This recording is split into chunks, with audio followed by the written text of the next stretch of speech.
It's time to wake up in your biggest nightmare. Night night. Goodnight World is one of the many anime on Netflix, and this one was crazy, combining elements from shows like Black Mirror and Log Horizon to create a truly dark anime. So I just have to talk about it since it combines some of the best things and some of the worst of every single anime out there. When I first started this anime on Netflix, I thought it would be a decent video game anime that focused on this small but powerful guild getting their goal that's always eluded them. A group of absolute dedicated, hardcore gamers that were incredibly powerful for one reason or another, making up for the lack of family they had in the real world with the connection they were able to make in-game as we navigate their personal lives and all their trauma, as they realized that the family they wanted all along and made up for in-game were the exact people they needed in real life.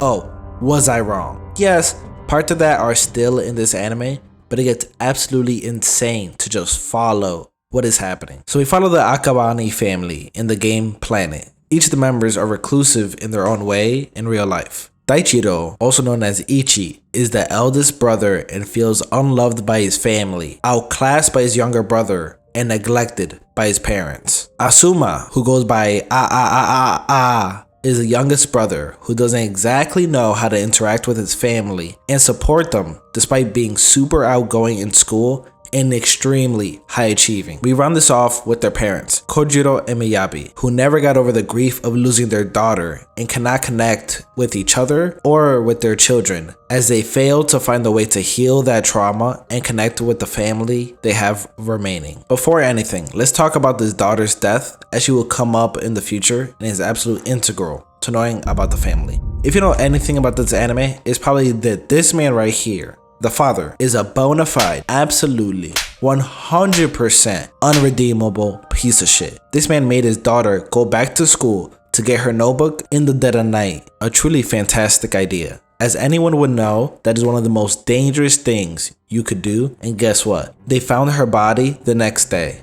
Only it was cut up in tiny pieces and in a box. Yes, these people are terrible parents, which is never in debate this entire anime, as they just ignored their alive and well children after this, ensuring whatever healing and support the family needed is demolished. So each character in the family deals with this trauma in their own way. The father dives into his work and was kind of abusive, and the mother fought with depression and never got over her daughter's death. Meanwhile, the boys just can never connect, hating the world in their own way, until the dad creates a game giving this family the same outlet called Planet. This setup is pretty great. We have gamers that connect in the virtual world, never knowing that the family they created is actually the real life family. So one would expect the story to be how they reconnect, learn to love each other again, and heal through all the trauma they've suffered. And even though they would be disgusted and betrayed that they were hanging out with the same people that they wanted to avoid, they would learn if they can love them in the game, they can learn to love them in real life. Hell nah! And this is where shit goes left for a lot of people, as what has been ruling the world rules this show, and that's AI.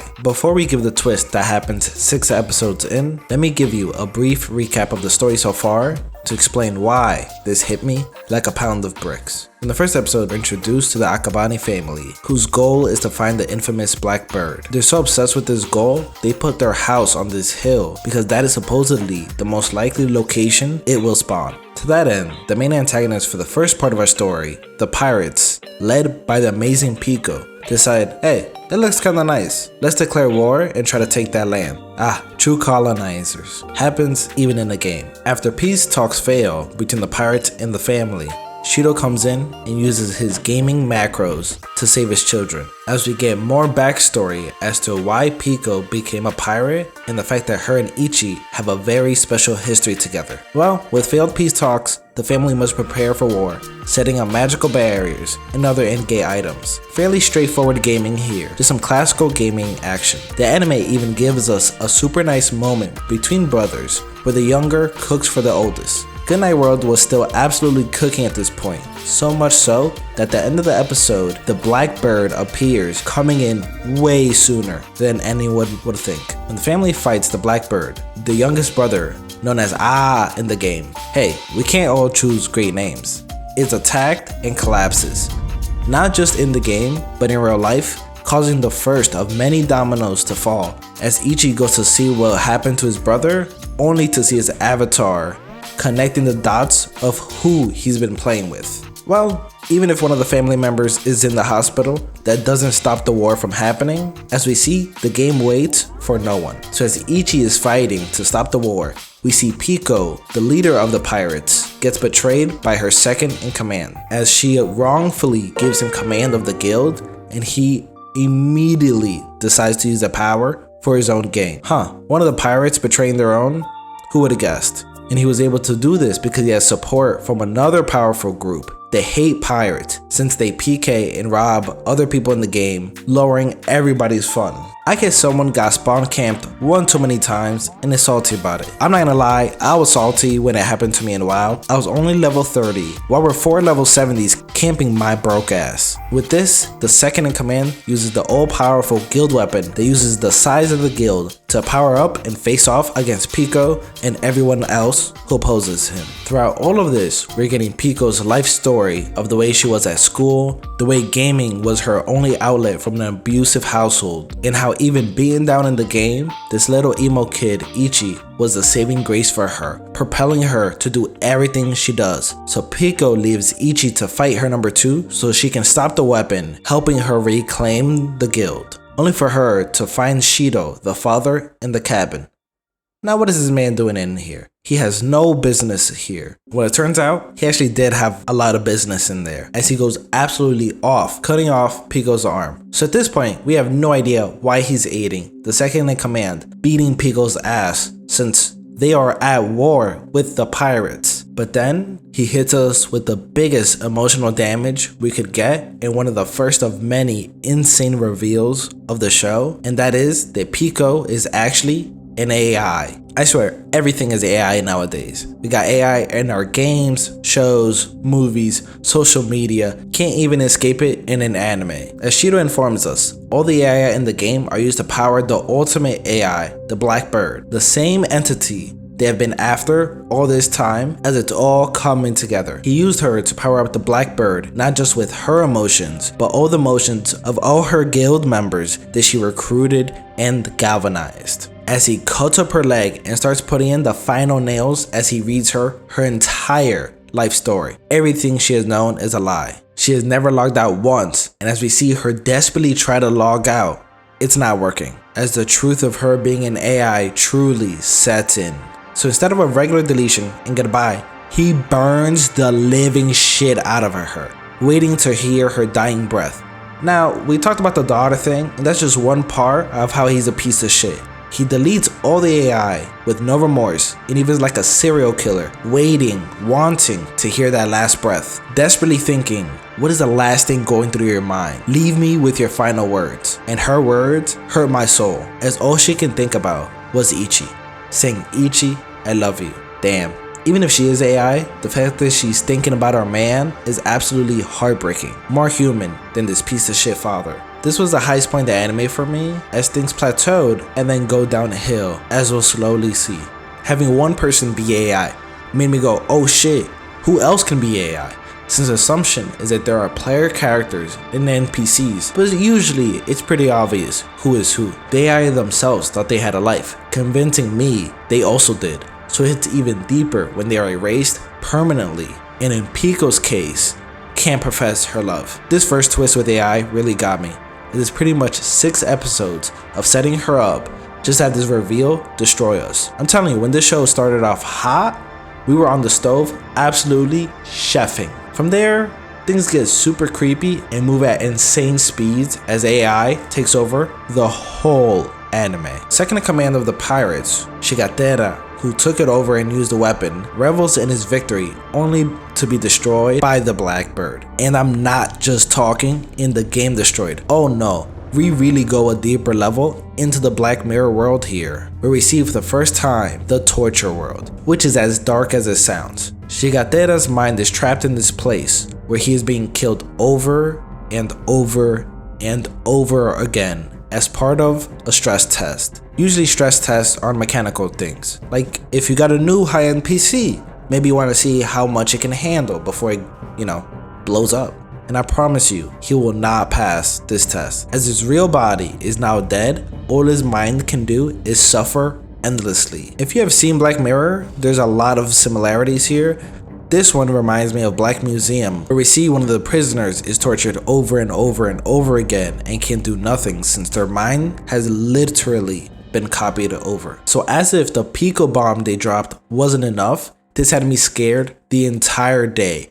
Just what in the world is going on here? All this leads into the precursor of what happened to the youngest brother. As we see, he's apparently okay to return from the hospital, except he's not actually okay, as he is still infected by the Black Bird. Time for his own stress test, which actually goes better than our second in command. As Asuma narrowly avoids death the first time, we see the compassion and care from his older brother. Shido's assistant asks him if he can give his life for his younger brother, and without a second thought, he goes, anything to save him, even if it costs me my life. So with the help of Shido's assistant, they go back to the lab and get Ichi into Asuma's mind to help him fight the Black Bird, eventually absorbing some of the Black Bird and releasing his brother into the real world. So we can already see some of that brotherly love as he desperately wants to save his brother. He says, I don't care what happens to me, I need to be able to do something to help him, showing that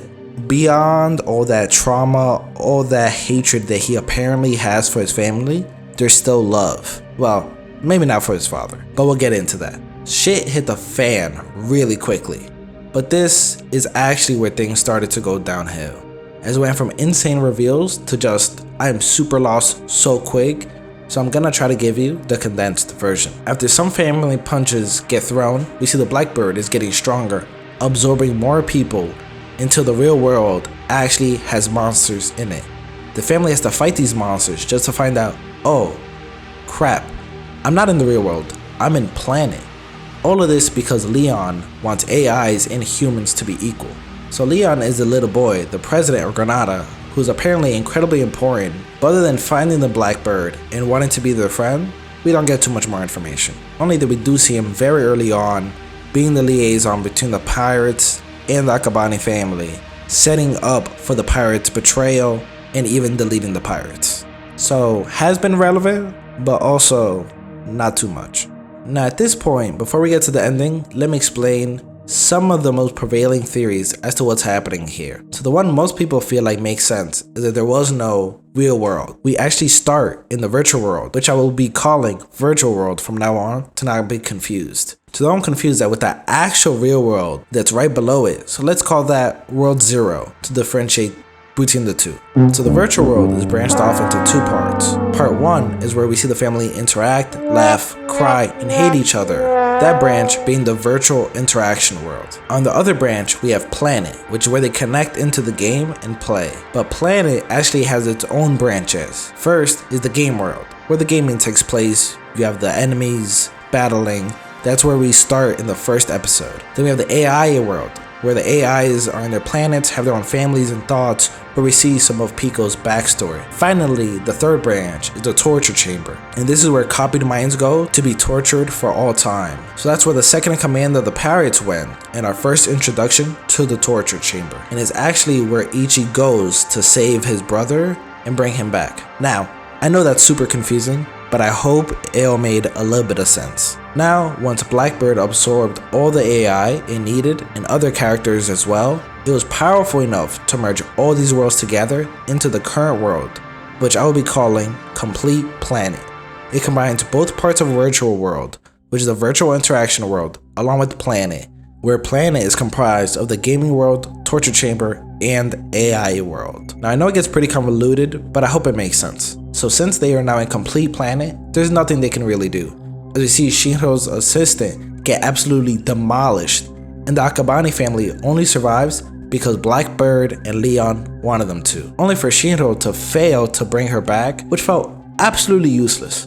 But okay, naked assistant it is. This leads him to give Daichiro a kill switch to kill him while he makes himself into an antivirus and tries to delete Black Bird, setting the world back to normal. How in the world any of this happened is beyond me, but my theory is that you have a virus that is corrupting the world. Therefore, if you corrupt your own data, then fuse with the virus, it would delete the virus from the world. Only Taichiro hates his dad so much he doesn't want to kill him, letting him leave on his own terms. So he whoops Leon's ass, who's just there to give Blackbird a decent reason to do stuff, and then tries to grab his dad, only for Blackbird to be discovered as not only supposed to be an AI that's as close to humans as possible, since it's a mess of a bunch of AI and emotions, but was actually based off of Ichi's dead sister, Shinro's dead daughter, Aya. So Aya and Shinro cry themselves into oblivion as the world is reset. Taichiro is able to see Pico as only the AI that killed themselves or gave up on life truly died, so we get to see her express her love not as Pico the game character, but who she was in AI world. An absolutely cathartic and necessary moment as we see Taichiro in Planet Complete without the real monsters, except he sees a dragon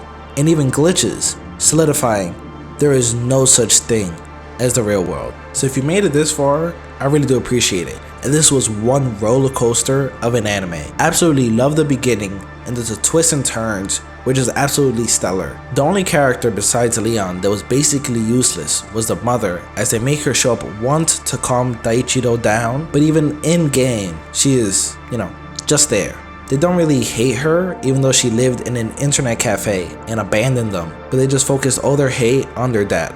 Other than that, each character was incredibly clear on their trauma and motivation, as they all really connected to our main character, Taichiro. Whether it be Ichi and his dad coding, showing us a nice father-son moment, only for his dad to abuse his sister, who made a careless mistake, showing how the dad could be so much worse than you thought, even with these small nuggets of care in there. Or it be Ichi showing how much he cares for his brother despite being jealous and not understanding how to interact. Even the one glimmer for the mother involves him as she supports Ichi and consoles him midway through this season. The best part is seeing Ichi understand how cringe he was when he first interacted with Pico. But despite all of that, he still loves Pico, not understanding how to deal with those emotions since he doesn't understand how to deal with just about anything in his life, showing how much he grew towards the end. On a character level, this anime was so deep and had a twist of the AI that I just wished was able to breathe.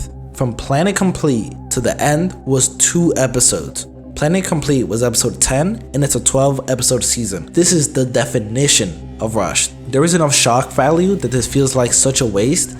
If there wasn't an anime for start strong, finish trash, this would be it. Which is such a shame since I had an absolute blast tearing through this anime. Although I would have loved a classic gaming anime, these dark notions really set it apart and just made me think of Black Mirror the entire time. I was pleasantly distraught when people started dropping like flies and these shocks came at me one after another. So if you haven't seen Goodnight World, I can't recommend it, unless you stop at episode 8 or 9. But if you have watched it, let me know your theories about what happened below. Goodnight World is a mixed bag, as we can see sitting at a 6.5 on IMDb and 7.1 on my anime list. No matter how much you hate or love this show, the one thing I can tell you is it was absolutely a wild ride from start to finish. Some of it didn't hit, but what did hit actually landed well. This has been Anime Disrobed, and Goodnight World has officially been disrobed. So with that, good night and goodbye, world.